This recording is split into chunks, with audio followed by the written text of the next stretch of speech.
Hey folks, so today I wanted to give you an overview of one of the comics I'm reading, but first of all, just later on in the week, I'm also going to be covering issue 1 of East of West by Jonathan Hickman.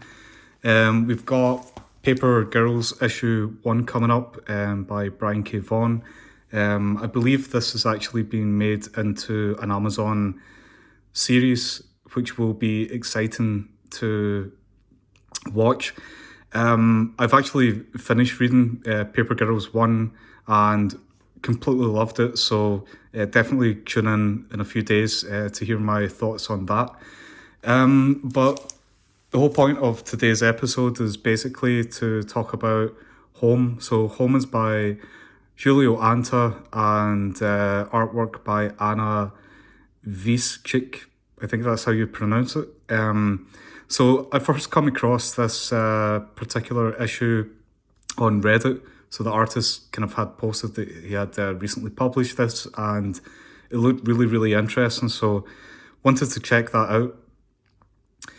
It's one of those kind of stories that I really looked forward to reading because I tend to read graphic novels. If you've watched any of the previous 2 episodes that I spoke about on this channel, I've read graphic novels for a number of years. They tend to be kind of slice of life stories rather than, fantasy related or kind of superhero related. So being able to pick up the first issue of that seemed really appealing.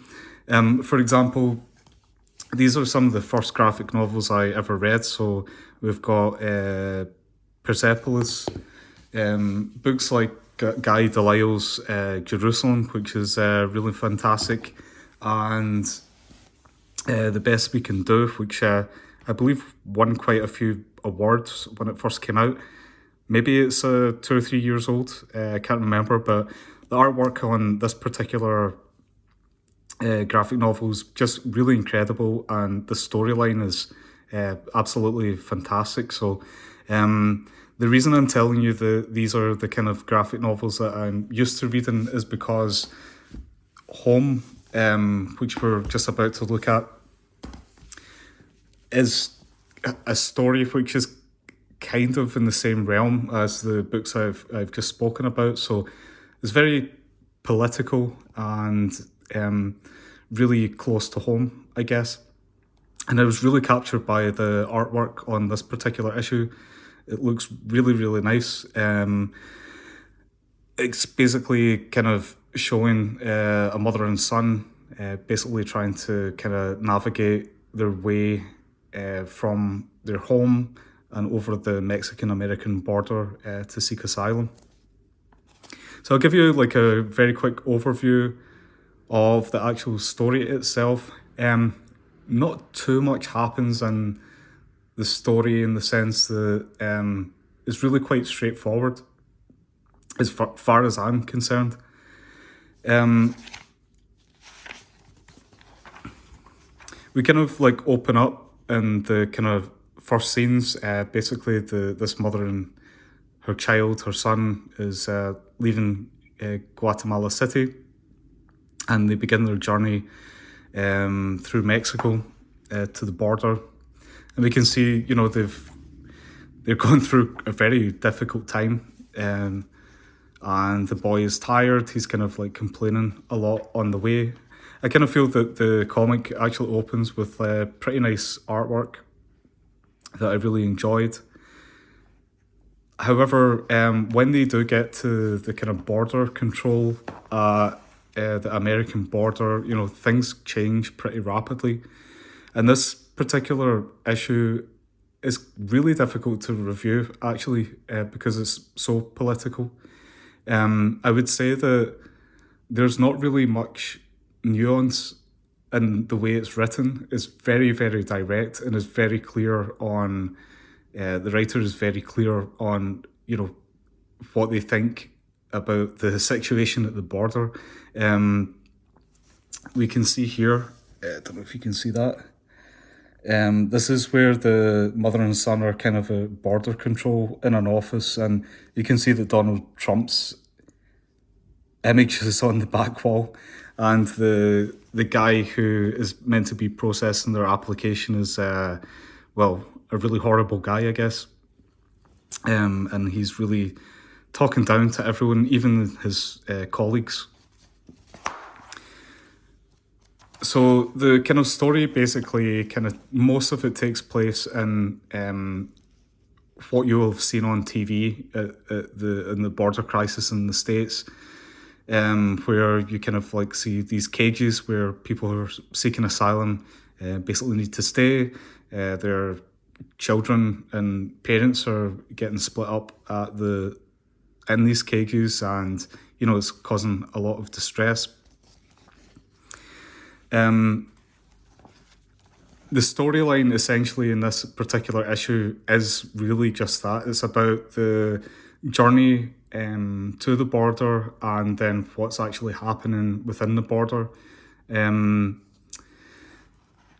kind of felt that, I don't want to leave a particularly bad review, because I know that this particular issue is very important for people. But I did feel that the actual writing was really quite contrived, and I think it's good to be direct with these issues, but I do also think that the author has likely done that on purpose. They kind of really want to go for a hard hit. Personally, I would prefer something a little bit more, like I've said, nuanced, and that's something you get in these kind of graphic novels, which is what I really enjoy about them. With this, it kind of really leaves nothing to the imagination. I kind of feel that it didn't, and I know this is difficult for the author to do in a few pages in the first issue, but I felt that it didn't explore the complexities of it. In fact, it kind of felt that the author was going off on a kind of rant, and that also makes me wonder what the purpose of this comic is. The type of people that are going to be buying a comic like this probably are well aware of the border crisis at the moment. And I'm speaking from somebody who's not American. I'm only reading the news from where I see it here in the UK. But this particular issue has, not the actual comic issue, but the political issue at the border has, or the humanitarian issue has been all over the news, like definitely here in the UK for the past couple of years and even more, and actually going back to even before Trump's presidency. There's still been problems at the border for a large number of years. And, these images of cages and how people are being treated in them, it's been absolutely everywhere. In fact, I kind of felt that when I opened the comic and I kind of started reading that, it was just so familiar to me already. So the people that are maybe going to be picking this up are probably, they've seen exactly what's being portrayed in the comic here over and over again over the past few months. I mean, for me, it's basically not left the television. It's all over my kind of social media. So that's why I kind of felt that by being so direct with it, it just kind of read a little bit like a kind of, maybe not a rant, but basically telling us things that we are already pretty aware of at this point. But although maybe when this was written, I don't know how long ago it was, maybe it was less known, and maybe, there was less shown on TV and social media than what has been shown over the past year or two. So for that reason, some people will really enjoy this. For me, I would like for the author to explore more of the complexities of the issue itself. In saying that, I think it kind of ended really well in a really interesting way, so don't want to create any spoilers, but basically what happens is the child is split from his mother. He ends up basically not following the rules of where they are, and he is put into isolation. I'm trying to see here what happens. They say this isn't the same country you saw back on TV in whatever shithole country you come from. We're taking it back from you people. And the boy's crying, he doesn't understand. And then it seems to be that the boy has like some kind of special power. So I guess he gets angry and upset. He creates some sort of like fireball or some kind of energy which blows up the cell wall. And yeah, we're kind of left in this situation where the wall has been destroyed and the boy can finally escape. So I kind of found that was like a bit of a twist that I definitely wasn't expecting, which might make me read it a bit more. I might pick up the second issue. We'll see. It would be nice if there was, like I said, a bit more complexity like in the next issues, but then again, maybe that's not what the author was looking for. They want to be direct, they want to be hard hitting, and so maybe it's just me personally who didn't like it as much. I didn't like it as much as I wanted to like it. But anyway, that's Home issue 1.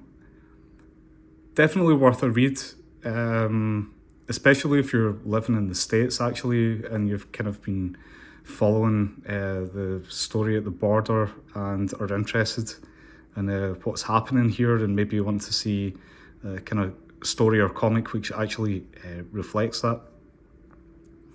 So yeah, worth picking it up. Artwork is pretty good. I preferred it like much earlier on. I love the cover, love the kind of first few pages, but kind of felt that like in the last third of it, I kind of didn't like the artwork as much as I did at the beginning of the book. But yeah, that's just a small issue. I don't think it detracted too much from the issue overall. But yeah, check it out, give it a go, see what you like, see what you think. I hope you'll like it more than me, and you want to kind of follow this series. But yeah, I might kind of skip it out. So next time, I think I'm going to cover this one next, Paper Girls, and then maybe East of West, which is very different from anything I've read in the past. I've had a quick look through it, and I read like pretty much all of it, but I'm finding it a little difficult to follow. So I think this is going to take like 2 or 3 reads to kind of wrap my head around like what it's about, because yeah, it's definitely a little bit confusing. So I'll try and make a video before Wednesday, and yeah, that's it for now. And tune in later on in the week. If you have comments on Home and what you thought about it, please leave some comments below. I've also got, I think at the moment, 2 subscribers, so it would be great if some of you could actually subscribe, because nobody actually follows me at the moment and I'm kind of talking to myself. Okay, cool. See you next time.